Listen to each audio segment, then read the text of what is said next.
my name is MELA AMELIA. I'm from TBI 5D. Today, I would like to make a video reflection for TEFL in Indonesia assignment regarding the material discussed last week, which was delivered by Group 3, and then Group 3 present on learning assessment and implementation.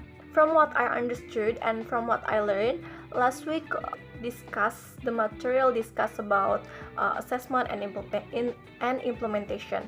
So, learning implementation is process of interaction between teachers and students to achieve educational goals and learning outcomes that involves planning. Learning process includes three aspects such as student, learning process, and learning situation. Assessment is learning is a form of assessment aims to measure the knowledge. And then concept of learning is while range of significant in human development of human process for acquiring knowledge, skills, and attitude. And next is assessment paradigm. In education, refers to the frameworks that underline the way we understand, design, and carry out the assessment process. Here are some of the main paradigm in educational assessment. The first is application of growth mindset.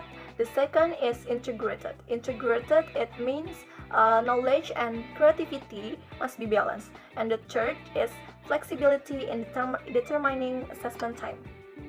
And then at this meeting, Sarnana also discussed the differences between principle and paradigm. As what I understood, principles are the universally recognized, and the paradigm is our own understanding or what we believe and or our own view, but without violating the principle themselves.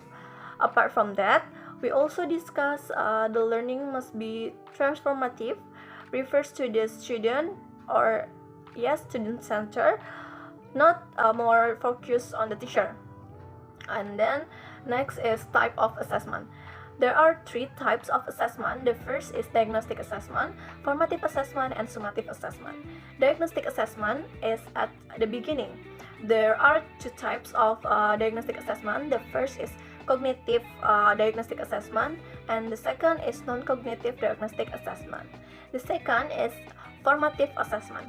Formative assessment, the process is at the beginning of learning, in the learning process, and also end of learning assessment. And formative assessment provide information and feedback for a student. And formative assessment is achievement in the learning process, but not give a grade. And formative assessment technique have two techniques. The first is self-assessment, and the second is peer assessment. Peer assessment is among friends.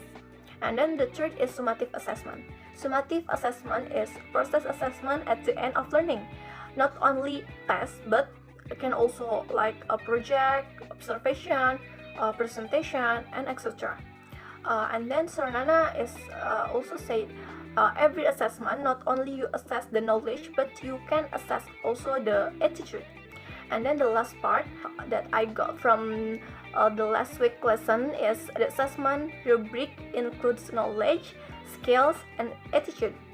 And three things must be in the rubric assessment.